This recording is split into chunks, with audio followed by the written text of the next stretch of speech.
The Arthritis Foundation and the Ad Council.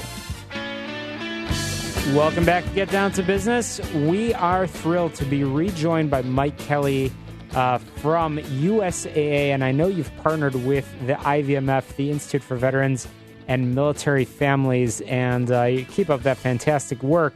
And you partnered on that study, and what I found fascinating are some of the numbers of veterans that are transitioning from military to civilian life. And obviously, as Rosalinda was just saying, the challenge that we have in getting them ready.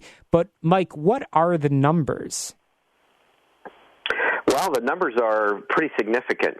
Even with the current upscale downsizing, you're looking at 200,000 service members are going to transition out of the military every single year. So over the next 5 years, that's more than 1 million service members who are going to be looking for a new career.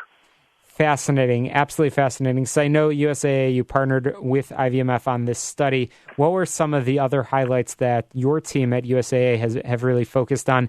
And more importantly, what are you doing? I know we heard some of the statistics and some of the data from Rosalinda just earlier in the program. What are the steps needed to make a positive impact on how to position both employers and veterans to sort of merge the two areas and be the best matchmaker that you can be? Yeah, well, the beauty of this relationship with IVMF is that it's exactly what these papers are designed to do. So we're now into the third of 4 papers, and these short, easily digestible research papers are intended to really touch on several workforce readiness topics that include career preferences, job matching, employer perspectives, and how to retain them. You know, it's not just a matter of them getting a job. It's a matter of creating a fulfilling career for them and retaining them. So the important thing is, I think, in each of these studies, is that we discovered each of the people involved in this have a responsibility.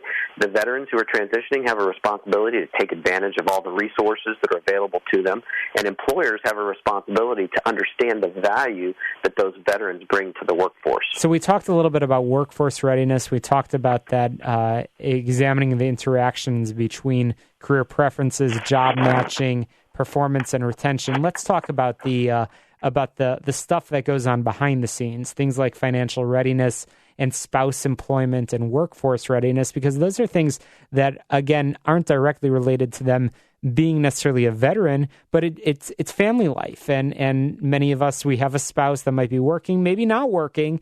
Did the team at USAA and IVMF look at those statistics and data as well? Oh, absolutely. So, I mean, at USAA, we're proudly serving military members and their families and have been since 1922.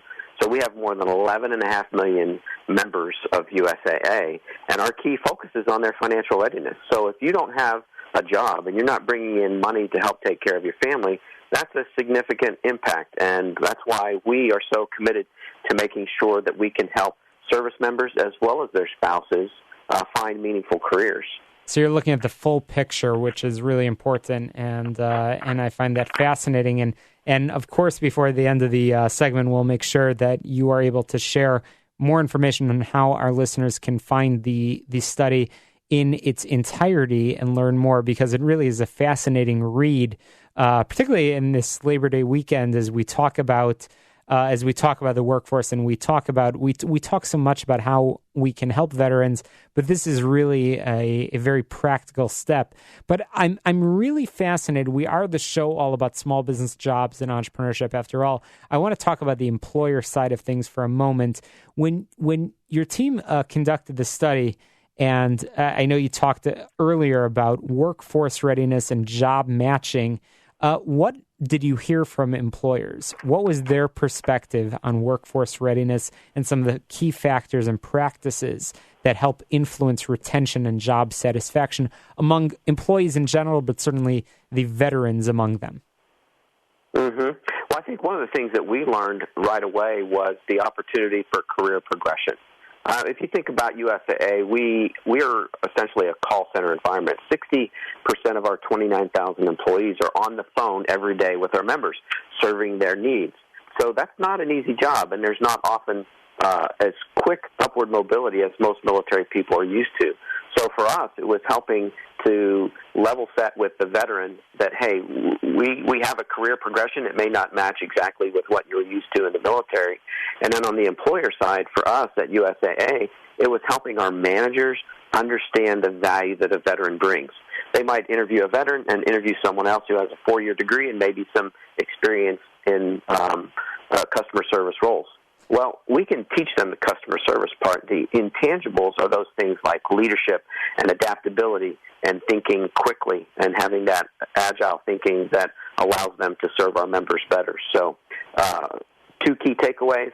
The veterans have to understand the corporate world, and the employers, the corporate world, have to understand the veterans and spouses. Well, Mike Kelly from USAA, Rosalinda Mori from IVMF, we appreciate your work on this study and all the work that you're doing to merge and bridge the divide, rather, between the veterans and the employer community. And I think you're doing a fantastic job, and the study is fascinating. I know it's the 3rd in a series, and we certainly will be following up with you in the future. But Mike, if you don't mind, share once again for our listeners how folks can learn more about your work at USAA and, of course, this study from IVMF. Okay, for USAA, we have a lot of our transition tools online. It's very simple, USAA.com/ETS. ETS stands for Estimated Time of Separation. Fantastic. Well, we appreciate the work that you're doing at USAA. And again, earlier in the program, we shared that website for the IVMF at Syracuse University. So check out their website for lots more content and information on the subject. Again, have a great Labor Day weekend. Thank you, Mike. Thank you, Rosalinda, for joining us on Get Down to Business. After the break, we're going to be talking a little bit more about what growing businesses should know about the Affordable Care Act before the end of the year. You're listening to Get Down to Business.